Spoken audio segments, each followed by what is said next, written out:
오늘도 아무런 의심 없이 뉴스를 보셨나요? 아니면 속는 셈 치고 보셨나요? 가짜뉴스 퇴치 프로젝트 팩톡입니다. 안녕하세요. 저희가 똑똑 팩톡에서 팩톡으로 이름을 바꿨어요. 와! 그동안 너무 어려웠어요. 똑똑이라는 단어가 입에 잘 안 붙는다고 해서 간결하게 줄였습니다. 그러면 팩톡의 뜻은 뭐죠?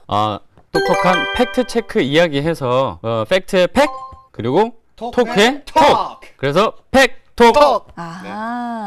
저희 1,700명 구독자 여러분 정말 감사하고요. 앞으로도 많은 사랑 부탁드리겠습니다. 와! 네, 그럼 이제 본론으로 들어가 보겠습니다. 일단 지금 패스트트랙에 올라가 있는 공직선거법 개정안 내용부터 살짝 짚고 넘어가 볼 텐데요. 개정안 내용이 어떻죠? 검증 주제에 직결되는 부분만 말씀드릴게요. 이 의원 정수, 그러니까 국회의원 전체 규모를 지금대로 300명을 유지하듯 지역구 국회의원을 225명으로 그리고 비례대표 의원을 75명을 두도록 했어요. 지금 이제 지역구가 253명 그리고 비례대표가 47명이니까 지역구 의원을 무려 28석을 줄이고 그 줄인 만큼 비례대표를 더 올린다라는 거죠. 특히 중요한 게 연동형 비례대표제라고 하는 걸 도입한다는 건데 이건 이제 선거에서 나타난 정당 지지율을 최대한 국회의원 수에 반영하려고 하는 방안이에요. 정당 지지율이 높을수록 비례대표 국회의원이 더 많이 갈 수 있도록. 그러니까 예를 들면 이제 A 정당이 지호당으로 합시다. 지호당이 전국적으로 10%의 지지율을 얻었다. 되게 좋아한다. 야망 있는 분이라니까요. 그러면 300석이 10%가 얼마죠? 30명. 30명. 30석을 가져갈 수 있게 한 거죠. 전체에서. 근데 이제 전체 지역구에서 지역구 의원들 뽑잖아요. 거기에서 이제 24명만 당선이 됐어요. 지호당이 전체에서. 그러면은 6명이 비죠. 그럼 6명만큼을 채워주는 거죠. 비례대표로. 그 원리가 연동형 비례대표제인데 그렇게 되면 의원수가 너무 많아질 수 있다라는 지적이 나왔어요. 그래서 부담스러우니까 연동률을 50%로 절반으로 깎았죠. 그럼 1번 같은 경우는 6명에서 3명으로 줄어드는 거네요. 오! 맞아요. 제가 술이 1등급이거든요. 그래서 그 법안대로 따르면 3석만 비례대표로 1차로 우선 배분을 하고 그러니까 모든 정당이 이렇게 다 배분한 뒤에 남은 의석이 있을 거잖아요. 그럼 그 남은 의석을 또다시 그 정당 득표율대로 다시 계산해서 2차로 또 뿌려주는 방식이에요. 그래서 그 산식이 좀 복잡한데 어쨌든 이 제도를 시행하면 지금의 거대 양당은 의석수가 좀 줄고 그 중소정당들은 의석수가 늘어나는 효과로 이어진다. 시뮬레이션 결과 그렇게 나오고 있습니다. 이제 대학교에서 이거 관련된 수업을 들었는데 참고로 저는 거기 정치 외교학을 전공을 했습니다. 정치 외교학과 하셨어요? 그래서 정치에 의외네요. 전 통계학과이신 줄 알았는데. 통계학과요? 저 토목공학과 이랬었는데. 뭐 인신공격 들어가는 겁니까 지금? 이게 다 편견이죠. 큰 정당에 있는 정당들이 정당 투표율에서도 압도적으로 높은 투표율을 하는 경우가 되게 많잖아요. 그쵸. 선거에서 그래도 좀 유능한 후보를 낸 정당들한테 의석이 돌아가야 되는데 받은 득표율만큼 생각만큼 의석이 안 가는 거예요. 그래서 정당 득표를 받으면 더 얹어주자 이런 개념인 거죠. 그런데 이 자유한국당이 생각하는 개혁안은 이것과 완전히 다르다고 들었습니다. 어떤 개혁안인 건가요? 아예 비례대표제를 폐지하고 지금 300명 국회의원 수를 270명까지 낮추자. 그런 국회의원을 아니에요. 줄이자? 그러니까 이유는 뭐냐? 국회의원을 내 손으로 직접 뽑아야 되는데 비례대표는 그런 게 아니지 않냐. 누가 될지 모르지 않냐. 그런 거예요. 이게 사실은 지역구 의원은 더 늘리는 거죠. 지역구가 지금 253명인데 지역구가 270명으로 되는 거예요. 30명이 줄어드는 거니까. 그러면 더 좋은 거 아닌가? 여기서 문제가 비례대표제를 없애는 게 바람직하냐라는 그런 논란이 있죠. 헌법과 관련된 부분이 있고요. 어쨌든 한국당을 뺀 여야 사당이 비례대표를 늘리는 쪽으로 합의를 한 상태인데 한국당은 정반대로 아예 없애버리자. 아예 없애자. 그러니까 지금 협의가 잘 안 되는 거예요. 그래서 민주당과 한국당이 이 서로의 안을 위헌적이라면서 공격하고 있는데요. 우선 여당부터 살펴보면 이인영 원내대표는 최근에 한국당이 주장하는 비례대표제 폐지는 위헌 소지가 다분하다 이렇게 주장했거든요. 정말 그런가요? 네, 결론부터 말하면 대체로 사실입니다. 그래요? 어떤 부분이 위헌인 거죠? 그러니까 완전히 그렇다라고 말하지 못하는 건 일부 이견이 있기 때문이에요. 설명을 드릴게요. 그러니까 저희 이제 9시 뉴스에도 팩트체크 K팀이 네네네. 있습니다. 거기하고 또 연합뉴스도 이제 이 내용들을 검증을 했는데요. 헌법 41조 3항에 보면 국회의원의 선거구와 비례대표제 기타 선거에 관한 사항은 법률로 정한다. 이렇게 명시가 돼 있어요. 여기서 핵심은 헌법에 명시되어 있는 비례대표제가 도입을 전제로 그렇게 규정한 거냐 아니면 도입 여부와 상관없이 전제한 거냐 그걸 어떻게 해석하느냐의 차이거든요. 근데 이제 다수의 헌법학자들은 이 조항이 비례대표제 도입을 전제로 하고 있는 규정이라고 보는 거고 그렇기 때문에 헌법에서 명시하고 있는 비례대표제를 그냥 없애버리면 위헌의 소지가 있다라고 봤어요. 이해되시죠? I got it. You've got it. I got it. 학계의 대체적인 의견이 그렇다고요. 이거는 저희 장영수 고려대 법학전문대학원 교수 그리고 임지봉 서강대 법학전문대학원 교수 차진아 고려대 법학전문대학원 교수의 의견입니다. 네. 그러니까 반면 일부 다른 의견도 있어요. 네네. 그 허영 경희대 법학전문대학원 석좌 교수는 네. 그 해당 조항이 비례대표제 도입을 전제로 했다고 볼 수는 없다. 그렇기 때문에 위헌의 소지도 없다. 그렇게 봤습니다. 어쨌든 다수의 학자들이 이게 위헌이다 이렇게 해석한 거네요. 네, 그렇죠. 그럼 반대로 한국당에서 패스트트랙에 올라가 있는 연동형 비례대표제가 위헌이다 이렇게 이야기하고 있는데 왜 그런 걸까요? 이거는 이러한 주장도 대체로 사실이 아니에요. 위헌이 아닌 거예요? 설명을 드리면 이제 한국당의 나경원 원내대표께서 지난 3월에 네. 연동형 비례대표제가 위헌적 요소가 다분히 있다라고 말하셨어요. 2001년 헌법재판소 판례를 근거로 냈는데 그 내용은 뭐냐면 저희 선거를 할 때 투표용지 2장으로 하잖아요. 그렇죠. 예전의 비례대표는 한 장으로 했었어요. 지호 씨가 투표를 하러 예를 들어서 지호 당에 지호를 찍었어요. 네. 그 표의 효력이 지우에게도 가고 지우 당에도 가고. 한 표로. 아 원샷 그러면은 그거는 좀 뭔가 헌법재판소도 한 명에서 한 명의 표를 행사해서 정당에도 투표하고 사람에도 투표하고 이거는 잘못됐다. 뭐 이렇게 얘기를 하고 있는 거죠. 왜냐하면 지호 씨를 지지하는 거지 그 정당을 그쵸. 지지한다는 지지하는 건 거를 아니니까. 아닐 수도 있고 어쨌든 이 판단을 계기로 이제 선거법이 개정됐어요. 그 후에. 그래서 이런 2표제로 바꿨고 한국당이 그 판례를 근거로 주장하기에는 되게 근거가 약하고 그래서 사실이 아니다. 판례도 보면 비례대표 선거와 지역구 선거는 별도로 봐야 된다라는 취지로 돼 있어요. 근데 한국당이 주장하고 있는 게 후보자와 정당에 대한 투표 가치는 다르다 이렇게 주장을 하는 건데 이게 사실 그 취지에 어긋나지 않는 거죠. 위헌의 소지가 있다라고 얘기하시는 분도 계세요. 박완수 자유한국당 의원이 지성우 성균관대 법합전문대학원 교수에게 의뢰를 해가지고요. 연구 영역 보고서를 받았는데 거기 보면 50% 지금의 연동형 비례대표제가 헌법에 명시된 국민주권, 직접선거, 평등선거 원칙에 위배된다고 해석했어요. 이게 왜냐면 이분들은 저희가 직접 선택을 한 게 아니잖아요. 저 정당을 찍었을 뿐인데 그 사람들이 뽑히는 거니까. 네네. 깜깜이 선거가 될 수 있는 확률이 되게 높다라고 해서 그 선거 결과가 유권자의 의지랑 일치하지 않는 부분이 되게 많다. 그래서 헌법에 이제 있는 뭐 평등선거 원칙이라든지 직접선거 이런 거에 위배된다라고 얘기를 하는 거고요.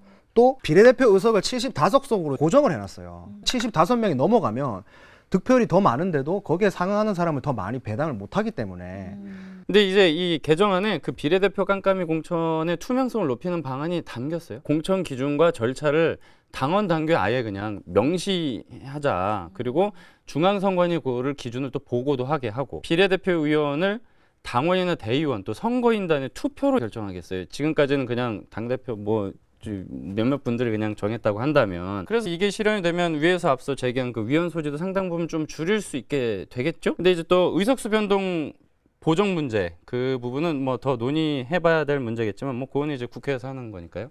그렇습니다. 네, 아니 그래서 이 비례대표제 또 에너지 떨어지기 시작한다 또 갑자기. 몽쉘 하나 갖다 드리자. 몽쉘 있어요?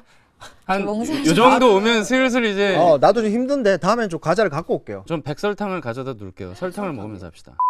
근데 저는 솔직히 말해서 비례대표제 의원을 왜 늘려야 하는지 모르겠어요. 한 표라도 더 얻은 승자가 독식을 하는 지금 제도잖아요. 네. 그 안에서는 정당 득표율에 비해서 실제로 과대 대표되거나 이런 경우는 되게 거대 양 정당들이 해당이 되겠죠. 그리고 반대로 소수 정당은 과소 대표되는 그런 경우들이 반복이 되어서 이거 좀 개선해야 되지 않을까 그런 논의가 오래전부터 있어 왔고요. 거대 정당의 양당 체제가 공고화된다. 그래서 양대 당과 무한 대결을 벌여야만 하는 구조 이다 보니까 대화와 협치, 말 그대로 정치가 잘 안 되더라. 다양성이 뭐 정치가 안 되더라. 또 특히 지역구로만 뽑을 경우에 또 기득권 세력만 국회에 입성할 수 있다. 그런 지적도 있고. 반면에 여성이나 장애인, 노동자 등 사회적 어떤 약자들의 입장을 대변해 줄 사람들이 국회에 입성을 잘 못하더라.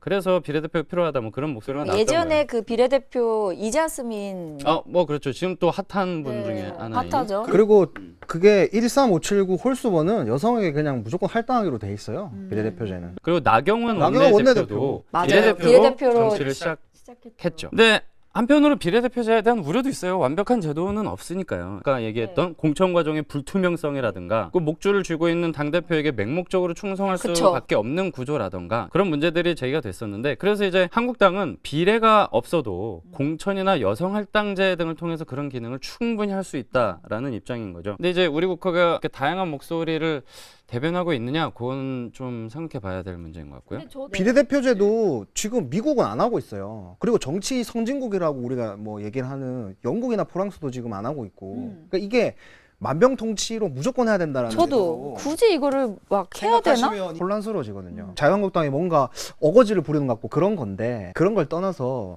이런 주장은 충분히 의문을 가질 수 있는 거죠. 저희는 항상 객관적으로 좀 따져보는 거니까요. 그런 측면이 있다라는 말씀을 드린 거고. 근데 그럼에도 불구하고 비례대표제를 강화해야 된다는 요구가 뭐 어제 오늘 얘기는 아니에요, 사실은. 2015년에 20대 국회의원 선거를 앞두고 개혁 필요성이 제기되면서 선관위가 정치관계법 개정 의견을 냈는데 지금은 지역구랑 비례대표 의원이 우리나라가 5.38대 1이에요. 근데 이걸 좀 조정해서 지역구가 예를 들어서 200명이면 비례대표는 한 100명 정도 하자. 비례대표를 늘리자. 2대1. 이런 의견도 나왔고요. 연동형 비례대표에 대해서 아시다시피 5당이 합의를 했어요, 지난해에는. 나경원 의원도 사인을 했더라고요. 근데 그 합의안을 두고도 지금 한국당과 정의당이 서로 싸우고 있는데 한국당에서는 법적 대응까지 언급할 정도로 살벌해요. 이게 어떻게 된 일인가요? 정의당 쪽에서 나경원 원내대표가 지난해 말 5당 원내대표 합의에서 서명을 했다고 했어요. 합의안에. 어떤 문구가 돼 있냐면요. 이 5당이 연동형 비례대표제 도입을 위한 구체적인 방안을 적극 검토한다. 구체적인 방안을 검토한다는 거잖아요. 그럼 그 전에 있는 연동형 비례대표제 도입에 대해서는 찬성한다는 거지. 합리적으로는 그렇게 생각이 들 수 있잖아요. 네. 근데 이렇게 합의를 15일 날에 했는데 다음 날 바로 찬성하는 게 아니다. 그건 아니다. 뭐 그건 아니다. 검토하기로 한 거지. 사인까지 다 했는데? 그런 건 아니다. 여기에는 그러니까 검토해 보겠다는 거고 또 정개특위 합의에 따른다라는 문구가 있어요. 거기에 이제 방점이 찍혀 있다라고 얘기하는 거죠. 한국당에서는. 근데 이제 정의당에서는 이제야 드디어 뭔가 합의가 됐구나라고 본 거고. 근데 알고 보니 한국당은 그게 아니라고 하는 거고. 말 꼬투리 가지고 장난치는 것 같은 느낌? 뭐 그렇게 보이기도 하고. 근데 어쨌든 한국당에서는 그 부분에 대해서 합의한 적 없는데 자꾸 합의한다고 얘기하네. 사인했잖아. 그래서 법적 대응까지 막 지금 막 그렇게 얘기할 정도로 아주 강하게 반발을 하고 있어서 첨언을 하자면 그때 막 손학규 대표랑 이정미인가? 단식도 했어요. 이거 맞아. 빨리 두 명 협의하라고. 단식했어요. 예. 압박을 많이 느낀 상황에서 이게 또 나경원 원내대표로 취임한 지 한 4일 뒤에 그 취임하자마자 합의안이 나왔는데 그때 기자회견할 때 그런 언급을 한 게 있어요. 저희 당 의원들과 충분히 의견을 모으는 시간적 여유가 없었다 이런 얘기를 살짝 한 게 제가 기억을 하고 있어요. 일단 아까 의원 정수 확대 얘기가 나와서 말인데요. 우리나라 국회의원 수가 다른 나라에 비해서 많은 편인가요? 적은 편인가요?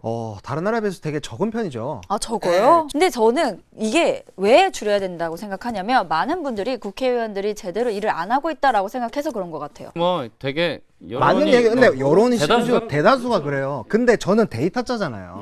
데이터로 한번 볼게요. 알겠습니다. 인구 대비 의원을 주로 자주 비교를 해요. 이게 상당히 적은 편이에요. 우리나라가. 중앙선관위 선거연수원이 2015년에 낸 자료가 있는데요. 우리나라의 한 명, 국회의원 한 명이 대표해야 되는 인구는 17만 2천 명이나 돼요. OECD 평균 9만 9천 명 정도 됩니다. 우리 분석 대상이 33개인데 우리나라가 30번째입니다. 그거 정말 많이 30번째로 많았다. 그러니까 그만큼 수가 적다라는 적다라는 얘기죠. 거네요. 예, 우리보다 뭐 이제 국회의원 수가 적다고 여겨지는 나라 멕시코, 일본, 미국이고요. 미국이 이제 꼴찌인데 미국이 국회의원 수가 인구 대비 제일 적어요. 그럼 적으면은 좋은 거 아니에요? 한 명이 대표해야 되는 숫자가 작으면 작을수록 사실은 더 이제 세밀한 부분까지 챙길 수 있잖아요. 미국 얘기가 나와서 말인데 홍준표 전 대표가 지난주 페이스북에서 미국을 기준으로 하면 우리나라 국회의원은 81명 정도다. 그래서 국회의원 정수 아예 200명으로 줄이고 다 지역구로 뽑자 이렇게 주장도 했어요.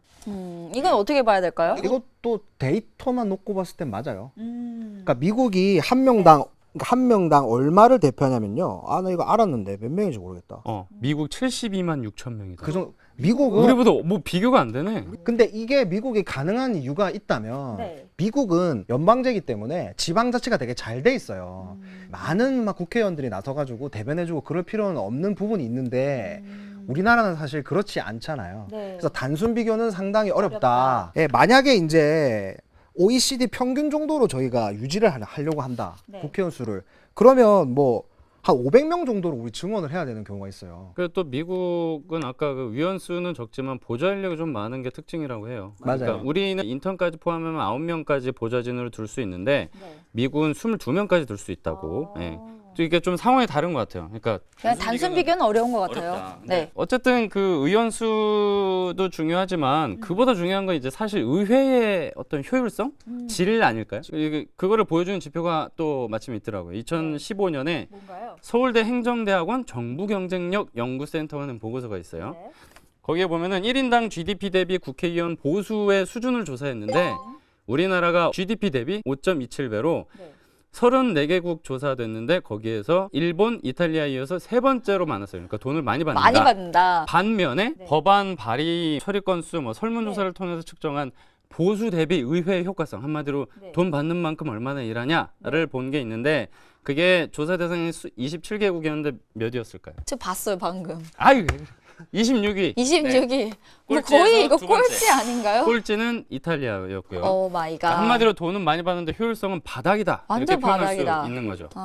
국회 사무처에 따르면 올해 기준으로 의원 한 명당 지급되는 돈 총액이 대략 한 6억 8천만 원 정도로 추산이 돼요.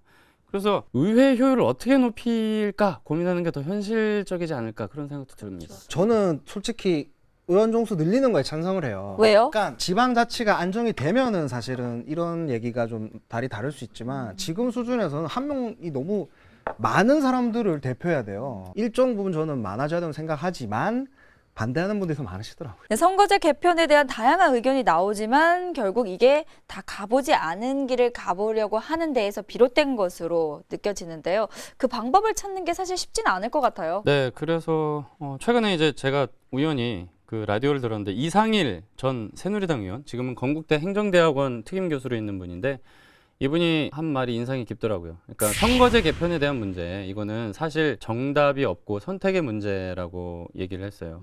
그러니까 한국당은 한국당의 길로 가보려는 입장이라는 거죠. 그런 가보지 않은 길에 대해서 그 누구도 장담은 할 수가 없기 때문에 어쨌든 또 국회의 시간이 필요하다. 저희 국회의 시간을 강조한 결론이 몇 차례 있었는데 오늘도 결국 또 그렇게 될 것 같아요. 그렇게 되네요. 네. 그러니까 극한 대결만 하지 말고 좀 협의를 좀 했으면 좋겠어요. 지금 시간이 얼마 안 남았거든요. 패스트트랙. 그래서 정치인 문화, 어쨌든 선거 제도를 바꿔보자는 그 취지에는 여야가 다들 공감은 했거든요. 그러니까 논의에 애초에 들어갔었던 거기 때문에 그 협상의 여지는 있다라고 저는 보거든요. 그래서 아까 말씀드린 돈 받는 만큼의 일을 좀 해주셨으면 좋겠다라는 말씀을 드리고 싶습니다. 알겠습니다. 그럼 마치기 전에 다시 한번 정리하겠습니다. 이번 주 검증 주제, 비례대표 폐지는 위헌인가? 또 연동형 비례대표제가 위헌인가에 대해서 검증해 봤는데요. 이 결과 비례대표 폐지가 위헌이라는 주장은 대체로 사실, 그리고 연동형 비례대표제가 위헌이라는 주장은 대체로 사실이 아니다, 이렇게 봤습니다. 네, 맞죠? 네, 그 이외의 한 이야기들은 다양한 맥락으로 참고만 해주시면 좋겠습니다. 네, 다음 주에는 더욱더 알찬 내용으로 팩트체크 해보도록 하겠습니다. 저희 내용이 너무나 좋았다면 좋아요, 구독, 알람 설정 꾹꾹 부탁드릴게요. 나서는 게 아니고. 안녕!